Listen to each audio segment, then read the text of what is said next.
Ya, Assalamualaikum warahmatullahi wabarakatuh. Perkenalkan, Waalaikumsalam. saya dengan Ibu Sanurung, SPD MPD, calon guru penggerak Angkatan 9 dari Kota Cimahi.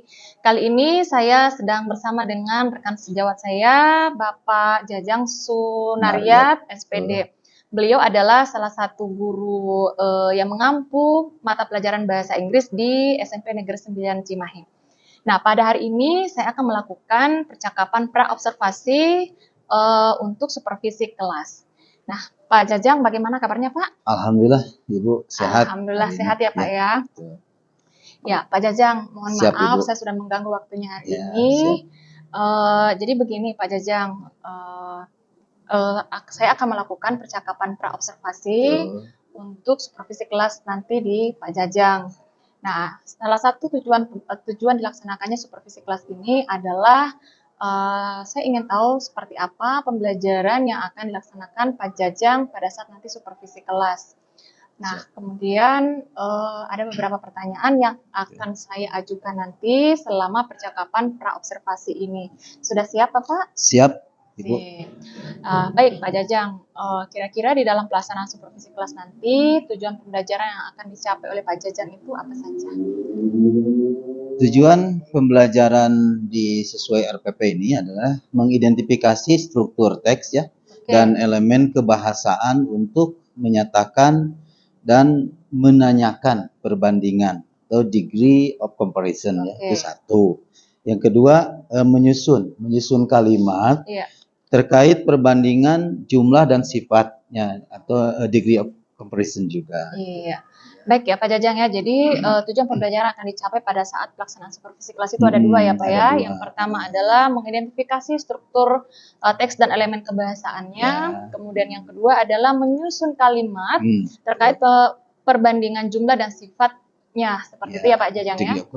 Iya, baik Pak Jajang. Selanjutnya, ini berkaitan dengan area pengembangannya Pak Jajang yang akan dikembangkan di dalam kegiatan supervisi kelas. Nah, kira-kira Pak Jajang, area pengembangan apa saja yang akan Pak Jajang kembangkan pada saat pelaksanaan supervisi kelas?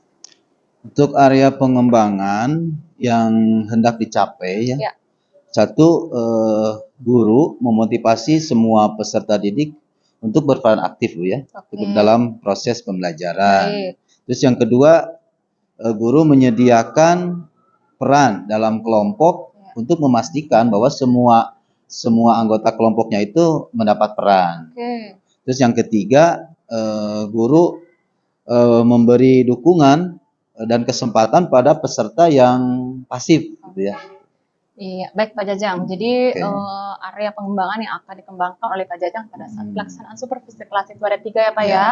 Yang pertama adalah memotivasi semua peserta didik agar bisa berperan aktif. Kemudian yang kedua itu adalah guru menyediakan peran dalam setiap kelompok gitu ya Pak ya. Jadi memastikan semua siswa di dalam kelompoknya itu memiliki peran seperti itu ya Pak ya.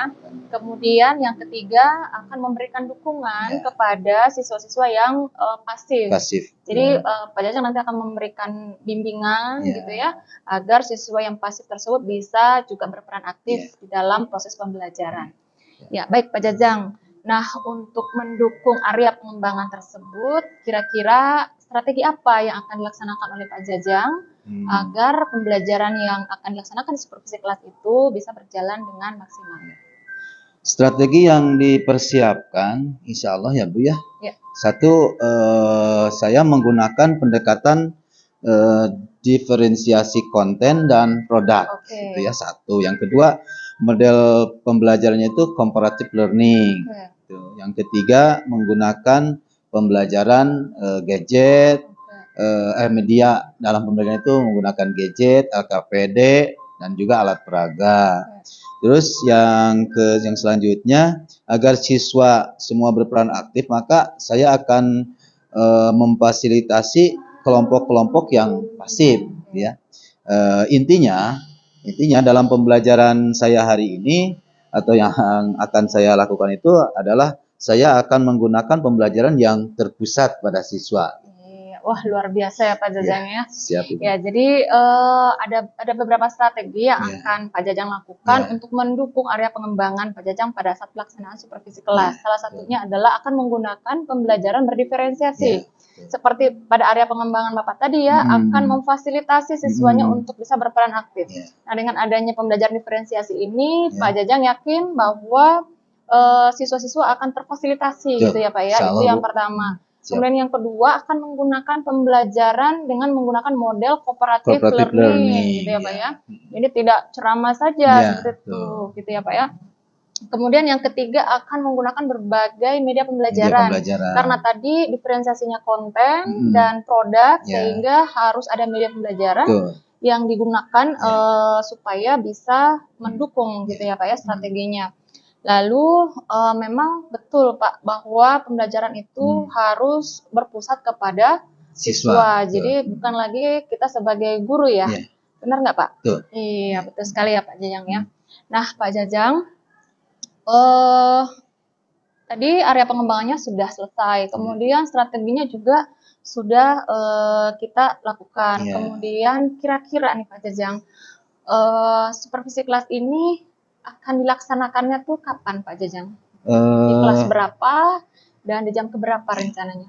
Insya Allah saya akan melaksanakan observasi kelas ini di hari Senin Bu. Di hari Senin jam ke-5 ke-6 kelasnya kelas 8H. Di kelas 8H. Baik, Pak Jajang akan dilakukan supervisi kelas nanti di hari Senin, betul Pak? Hari Senin di kelas 8H di jam ke-5 ke-6. Baik Pak. Nah Pak Jajang, kita sudah melaksanakan percakapan ini. Kira-kira Pak Jajang nih, apa yang dapat Pak Jajang ambil pelajarannya pada saat kita melaksanakan percakapan pra-observasi ini? Pra-observasi ini bagi saya sangat penting sekali Bu. Karena saya ingin mendapatkan hasil yang maksimal gitu ya dalam penyampaian materi di kelas, terutama nanti saat observasi kelas. Artinya supervisor juga bertanya dulu ya, komitmen dulu gitu apa yang akan saya lakukan, dan ini sangat penting, sangat luar biasa bagi saya. Iya baik Pak Jajang. Jadi menurut Pak Jajang percakapan pra-observasi ini sangat penting karena apa? Kita akan melihat perencanaan sebelum masuk gitu ya Pak ya. Jadi harus direncanakan matang dulu ya Pak ya. Sebelum kita masuk supaya pelaksanaan kita bisa berjalan dengan lancar gitu Pak ya.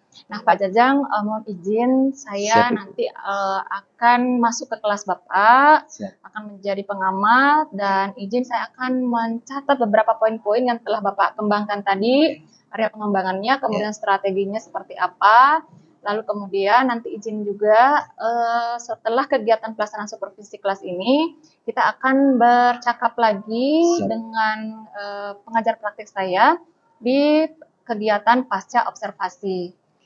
Baik Pak Jajang, saya kira untuk hari ini cukup. Saya terima kasih banyak atas kerjasamanya. Sama-sama Bu. Sudah meluangkan waktunya ya Pak Jajang ya. Mudah-mudahan nanti observasi kelasnya berjalan dengan lancar. Amin. Terima kasih Pak Jajang. Sampai ketemu hari Senin. Terima kasih Pak. Attention please before studying English. Let's play together. Begin. Greet to the teacher. Assalamualaikum warahmatullahi wabarakatuh. Waalaikumsalam warahmatullahi. Bagaimana kabarnya hari ini? Baik. Semoga kalau yang sakit diberikan kesembuhan ya. Amin. Kita absen dulu ya.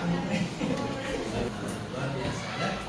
Ketemu lagi dengan Mr. Jack ya dalam pelajaran bahasa Inggris. Yang chapter berapa sekarang?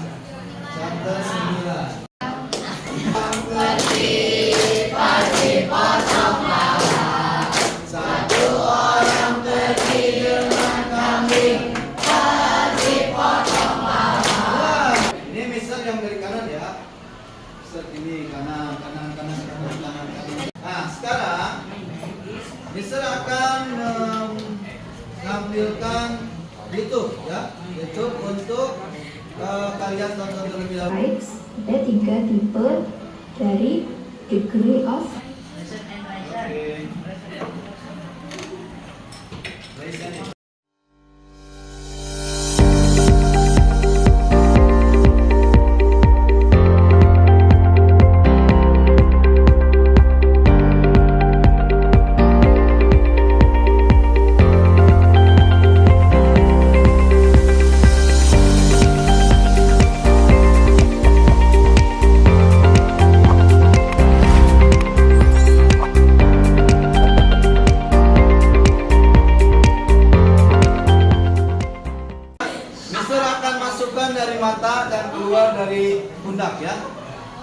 Jangan memasukkan dari mata dan keluar dari mulut. Ya, siap ya. Siap, perhatikan. Satu.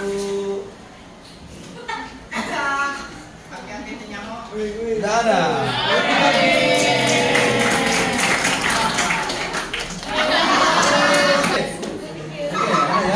Oke, ya. Tepuk tangan dulu. How are you today? Di sini kita akan mempresentasikan tentang permainan apa itu positif injury, cooperative injury, dan collaborative injury.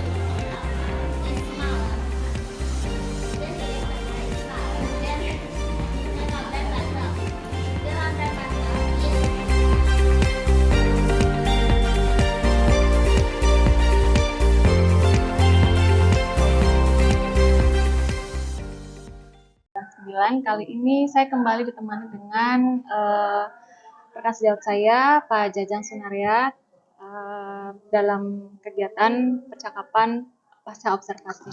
Pak Jajang gimana? Sehat? Siap, Pak Jajang? Ibu. Alhamdulillah. Ya, Pak Jajang, hari ini kita akan melakukan percakapan pasca observasi seperti yang sudah saya sampaikan di awal, bahwa setelah pelaksanaan pembelajaran, saya akan melakukan percakapan pasca observasi. Nah, Pak Jajang, bagaimana perasaannya Pak Jajang setelah melakukan observasi?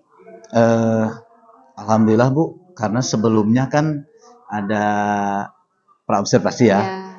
Praobservasi, saya menyampaikan tujuan pembelajaran, terus area pengembangan yang dicapai, terus strategi yang diterapkan kepada siswa. Yang pada intinya saya menerapkan pembelajaran yang bersumber, yang melibatkan siswa gitu. Terus di situ saya juga menyediakan waktu yang untuk bagi siswa atau kelompok yang kurang aktif gitu kan. Jadi alhamdulillah berkat ilmu itu dari awal bisa diterapkan gitu ya di dalam kelas gitu ya.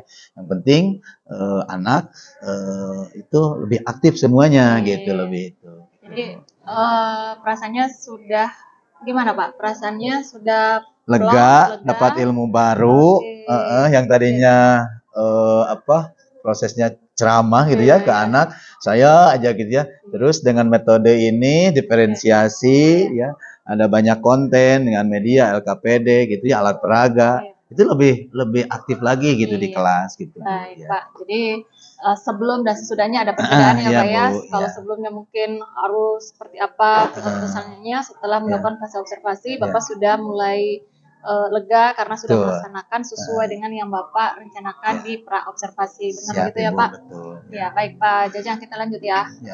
Pak Jajang, kemarin kan ada tujuan pembelajaran yang ingin dicapai gitu ya Pak ya. Ada 2 kalau nggak salah ya Pak ya.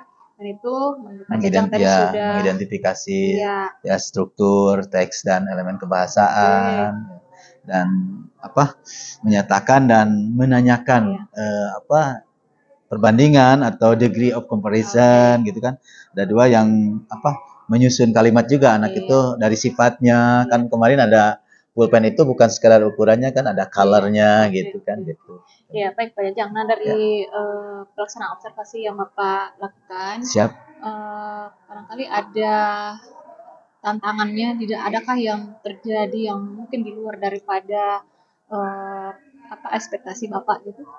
Ada Bu, tantangannya lihat anak tidak semuanya itu ya. Ya itu itu PR bagi saya untuk gimana kedepannya lebih digali lagi diferensiasinya gitu kan, lebih variatif lagi gitu. Jadi menurut Pak Jajang tadi kan ada beberapa anak yang tidak aktif. Nah, kira-kira Pak Jajang rencana tindak lanjut Bapak ke depannya supaya semua anak-anak Pak Jajang yang ada di kelas itu bisa berperan aktif, itu kira-kira rencana tindak lanjutnya apa Pak Jajang?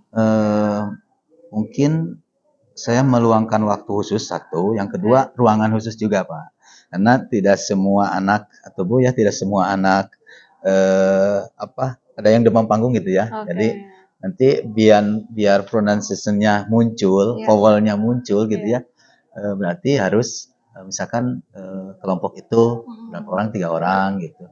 Mungkin ada kadang suka malu kan, anak siswa SMP itu sukanya berkelompok gitu kan, berkelompok gitu. Oke. Nah, kira-kira kalau misalnya Bapak sudah melaksanakan strategi tersebut, nah kira-kira ukuran keberhasilan yang Bapak maksud itu seperti apa, Pak? Jadi strategi tari itu akan berhasil jika apa gitu, Pak? Tingkat keberhasilannya apabila dia itu berani gitu ya, berani gitu. Iya, berani. Ya, pronunciation-nya bagus, berani di dalam kelompoknya kan nanti gabung lagi sama kelompok tuh. Nanti berani, terus saya support di awal, dia yang jadi ketuanya misalkan, ya itu menjadi bangga bagi saya. Baik, Pak. Nah, kira-kira dari strategi yang Bapak akan lakukan tadi, ada nggak kira-kira faktor yang lain yang mendukung strategi Bapak supaya apa yang akan Bapak lakukan di kedepannya nanti itu bisa berjalan dengan optimal? Ada Bu, terutama media ya, media. Jadi tidak dengan ceramah, tapi dengan dengan menampilkan video perbandingan atau ya contoh-contoh lewat nonton ya, lewat nonton dengan media. Oke, jadi yang paling membantu yang gitu. bisa mendukung strategi Bapak itu mungkin bisa lebih bervariasi di dalam penggunaan media. Dan juga teman sejawat yang support gitu ya, yang support seperti mentor saya, seperti supervisor saya. Oke, jadi selain mungkin berbagai jenis media itu, Bapak juga akan berkoordinasi dengan sejawat yang bisa membantu Bapak di dalam melaksanakan atau mendukung strategi Bapak seperti itu ya. Nah, Pak Jajang, kira-kira kapan rencananya akan dilakukan area pengembangan untuk selanjutnya, tindak lanjut selanjutnya? Mungkin pasca libur Ramadan ya. Libur Ramadan ya, Pak ya. Oke. Jadi pelaksanaan tindak lanjut daripada apa yang tadi Bapak sampaikan, pergerakan nanti di setelah libur Ramadan ya, Pak ya. Ya, baik Pak Jajang. Tadi Pak Jajang sudah menyampaikan bagaimana perasaannya, kemudian Pak Jajang sudah melaksanakan observasi di kelas, lalu kemudian Pak Jajang juga sudah menyampaikan tindak lanjut daripada pelaksanaan nanti. Nah, mudah-mudahan nanti Pak Jajang setelah libur Ramadan kita akan bertemu lagi ya Pak Jajang ya. Mudah-mudahan bisa berjalan dengan lancar. Amin. Gimana Pak Jajang? Sudah semakin semangat untuk Insya Allah, bisa lebih mengembangkan lagi? Insya Allah dengan metode dan variatif yang diberikan atau yang diberikan ke anak juga berpengaruh besar ya, berpengaruh besar, dan kita juga melihatnya enak gitu ya, gitu kalau anak sukses, anak itu berani mengucapkan, melafalkan, ya sentence by sentence gitu ya, bahasa Inggris, saya senang sekali gitu. Oke, baik Pak. Nah, kira-kira Pak, apa yang menjadi pembelajaran buat Bapak dari percakapan kita hari ini?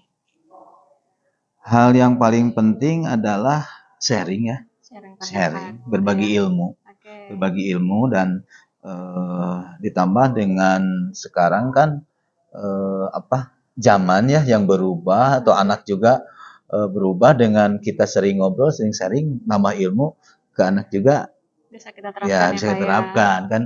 Ada pepatah kan, bukan pepatah ya, hadis mengatakan didiklah anak sesuai zamannya kan, gitu. Tepat sekali. Kalau makanya penting sekali saya ngobrol dengan tim MGMP, dengan supervisor juga gitu, enak gitu. Oke, baik Pak Jajang, terima kasih untuk waktunya hari ini. Mohon maaf sudah mengganggu. Mudah-mudahan Pak Jajang bisa lebih berkembang lagi. Amin. Pelaksanaan observasi kelasnya bisa lebih baik lagi. Siap. Terima kasih ya Pak.